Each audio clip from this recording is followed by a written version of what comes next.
For centuries, it's been a staple in holistic medicine. Today, you might see it in a specialty market, but it's also being put under the microscope by modern science. We're talking about burdock root, a plant that's kind of caught between ancient tradition and clinical scrutiny. So, what does the evidence actually show? So what is this stuff really? Is it some powerful, ancient vegetable with hidden health benefits? Or is it just a common weed you might find in your backyard? Well, that's the big question we're going to dig into in this explainer. Okay, let's start with the basics. Burdock is a vegetable. Its long, deep roots have been a part of traditional medicine for generations, mostly used to treat things like infections and help heal wounds. And even though it's originally from Asia and Europe, it actually grows right here in the United States now. So, what's all the buzz about? What are the claims that are driving all this new interest? Let's break down the 5 biggest potential health benefits that researchers are currently putting to the test. First up, and this is a big one in the wellness world. Get this, burdock root is packed with antioxidants like quercetin and luteolin. Now, these are powerful compounds that help protect your cells from damage, which in turn can help lower inflammation. In fact, one study found it actually reduced inflammatory markers in the blood of patients with osteoarthritis. That's a pretty promising start, right? Next up, let's turn our focus to blood sugar. So, some studies suggest that certain compounds in burdock could improve insulin sensitivity and maybe even lower blood sugar levels. But, and listen, this is a huge but. Yeah, all of that evidence? It comes from test tubes and animal studies. As the source makes very clear, we just can't draw any firm conclusions without proper research in humans. This is a perfect example of where that ancient tradition bumps up against the hard reality of modern science. Okay, number 3, and this claim is even more dramatic. Research has found that burdock root showed, and I'm quoting directly here, potent inhibitory effects on the growth of pancreatic carcinoma. Whoa! Another study found it significantly slowed tumor growth in mice with melanoma. But again, before we get carried away, And this really highlights that critical line between some interesting preliminary research and actual medical advice. The source could not be clearer. Burdock root is not a recommended treatment or prevention for cancer. The potential might be there, but the evidence in humans, it's just not there yet.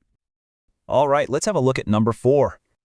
Yep, you heard that right. In one non-human study, an extract of burdock root was found to enhance sexual function and behavior in male rats. And here we go again with that split. The science is limited to animal studies, but the source does note that anecdotally, from personal stories, people support this claim. It's a really interesting intersection of folklore and very, very early stage science. And finally, let's hit our 5th claim. So our 5th major claim brings us right back to one of its most traditional uses, treating skin issues. Burdock has been used for skin conditions for a long time, and that might be because it has anti-inflammatory and antibacterial properties. There was one study where people with acne saw some improvement, but honestly, the science here is a little weak. The study was super small, and importantly, it didn't have a control group to compare the results against. So, we've seen the potential, but now we absolutely have to talk about the reality checks. This is the crucial safety information you need to know before even considering trying it. and the single biggest danger has nothing to do with the plant itself, but everything to do with its toxic look-alike. Burdock root itself is safe to eat. The problem is, it often grows right next to belladonna nightshade, which is highly toxic. And as you can see, their roots can look incredibly similar. This is why you should never, ever forage for it yourself. Only buy it from a reputable seller you trust. Beyond that, some groups of people need to be cautious. Because it's a natural diuretic, you should avoid it if you're taking water pills to prevent dehydration. Also, if you have allergies to things like daisies or chrysanthemums, you might react to burdock too. And finally, its safety hasn't been studied in pregnant women or in children, so they should avoid it completely. Okay, so after all those warnings, if you've decided it might be right for you, and you've consulted a professional, of course, how do you actually use it? Well, it comes in several forms. You can buy the fresh root to cook with, you can brew it as a tea, or you can find it as a dried powder or an oil extract. Whatever you choose, remember, always buy from a trusted source. And if you get your hands on the fresh root, it's actually pretty simple to prepare. Just peel it, cook it however you like. Frying, boiling, or sautéing all work, and you can add it to all sorts of dishes. A classic one is Kimpira gobo, which is a Japanese braised burdock root dish. So, there you have it.